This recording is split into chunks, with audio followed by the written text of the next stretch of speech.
4:45 passenger ট্রেনটিকে রওনা করিয়া দিয়া নদের চাঁদ নতুন সহকারীকে ডাকিয়া বলিল, আমি চললাম হে। নতুন সহকারী একবার মেঘাচ্ছন্ন আকাশের দিকে চাহিয়া বলিল, আগে হ্যাঁ। নদের চাঁদ তখন বলিল, আর বৃষ্টি হবে না, কি বলো? নতুন সহকারী একবার জলে জলময় পৃথিবীর দিকে চাহিয়া বলিল, আগে না।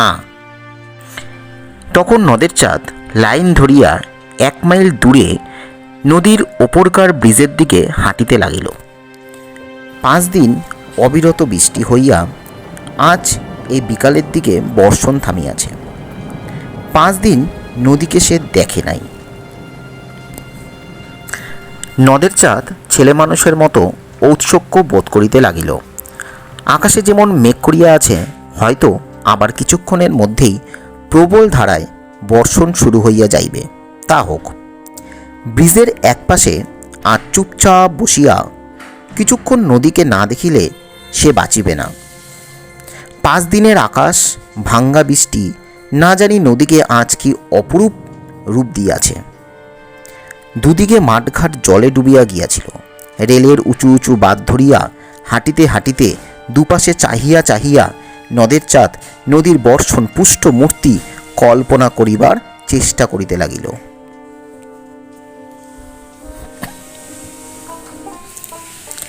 তিরিশ বছর বয়সে নদীর জন্য নদের চাঁদের এত বেশি মায়া একটু অস্বাভাবিক।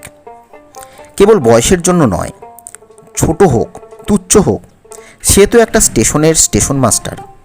দিবারাত্রি মেল, প্যাসেঞ্জার আর মালগাড়িগুলির ওপর তীব্র বেগে ছোটাছুটি নিয়ন্ত্রণ করিবার দায়িত্ব যাহাদের, সেও তো তাদেরই একজন।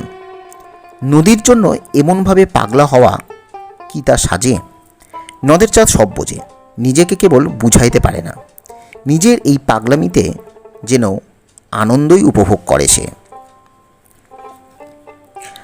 অস্বাভাবিক হোক, নদীকে এইভাবে ভালোবাসিবার একটা কৈফিয়ত নদের চাঁদ দিতে পারে।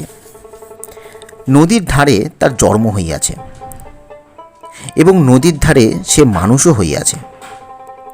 চিরদিন নদীকে সে ভালোবাসিয়াছে। দেশের নদীটি হয়তো এই নদীর মতো এত বড় ছিল না, কিন্তু শৈশবে, কৈশোরে আর প্রথম যৌবনে বড় ছোটর হিসাব কে করে?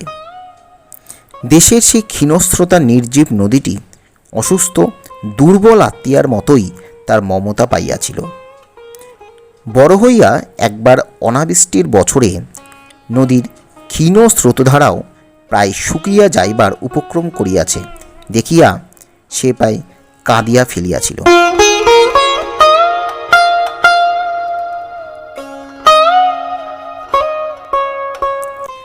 দুরারোগ্য ব্যাধিতে ভুগিতে ভুগিতে পরমাত্মা মরিয়া যাওয়ার উপক্রম করিয়া মানুষ যেমন কাঁদে। ব্রিজের কাছাকাছি আসিয়া প্রথমবার নদীর দিকে দৃষ্টিপাত করিয়া নদের চাঁদ স্তম্ভিত হইয়া গেল।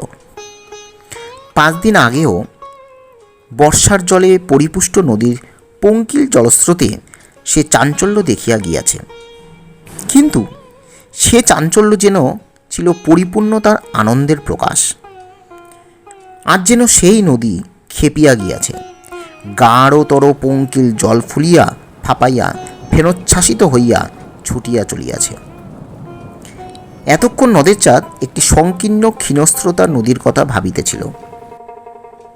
তার 4 বছরের চেনা এই নদীর মূর্তিকে তাই যেন আরও বেশি ভয়ঙ্কর তার মনে হয়েছে, আরও বেশি অপরিচিত মনে হইল তার।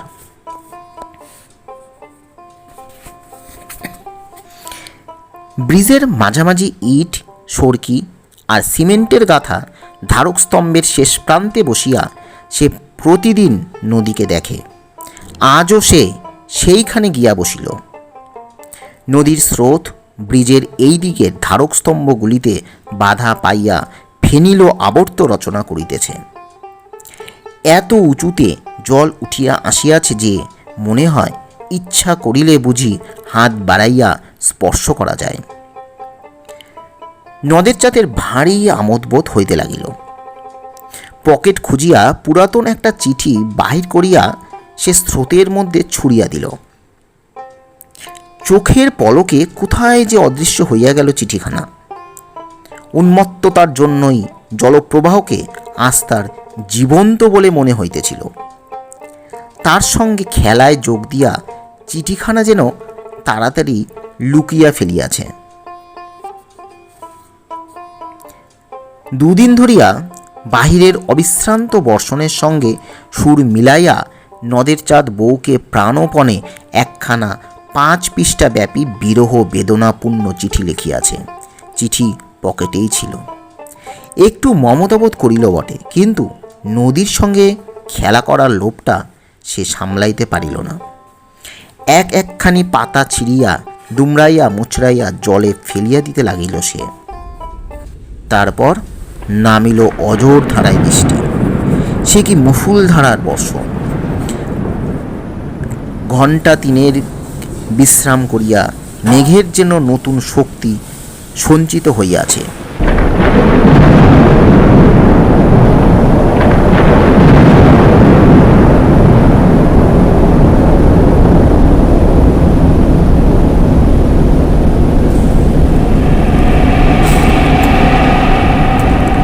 নদের চাঁদ বসিয়া বসিয়া ভিজিতে লাগিল, উঠিল না।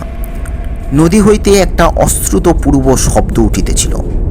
তার সঙ্গে বৃষ্টির ঝমঝম শব্দ মিশিয়া হঠাৎ এমন এক সংহত সৃষ্টি করিয়াছে যে নদের চাঁদের মন হইতে ছেলে মানুষই আমোদ মিলিয়া গেল। তার মনে হইতে লাগিল এই ভীষণ মধুর শব্দ শুনিতে শুনিতে সর্বাঙ্গ তার অবসন্ন হইয়া আসিতেছে।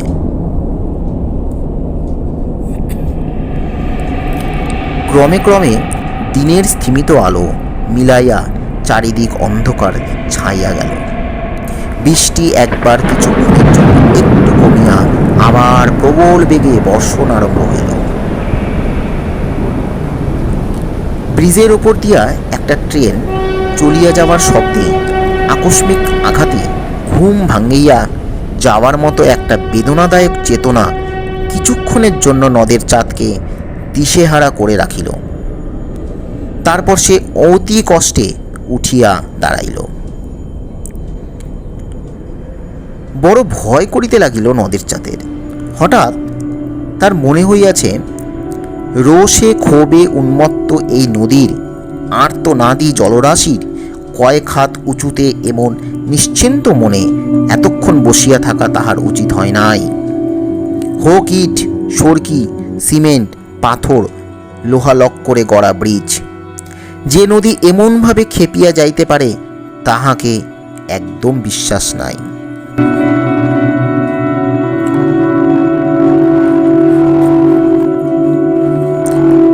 অন্ধকারে অতি সাবধানে লাইন ধরিয়া হাঁটিতে হাঁটিতে নদের চাঁদ স্টেশনের দিকে ফিরিয়া চলিল।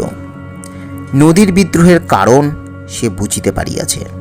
ব্রিজটা ভাঙিয়া ভাসিয়া লইয়া দুপাশে মানুষের হাতে গড়া বাঁধ চুরমার করিয়া সে স্বাভাবিক গতিতে বহিয়া যাইবার পথ করিয়া লইতে চায়। কিন্তু পারিবে কি? পারিলেও মানুষ কি তাকে রেহাই দিবে? আজ যে ব্রিজ আর বাঁধ সে ভাঙিয়া ফেলিবে, কাল মানুষ আবার সে ব্রিজ আর বাঁধ গড়িয়া তুলিবে।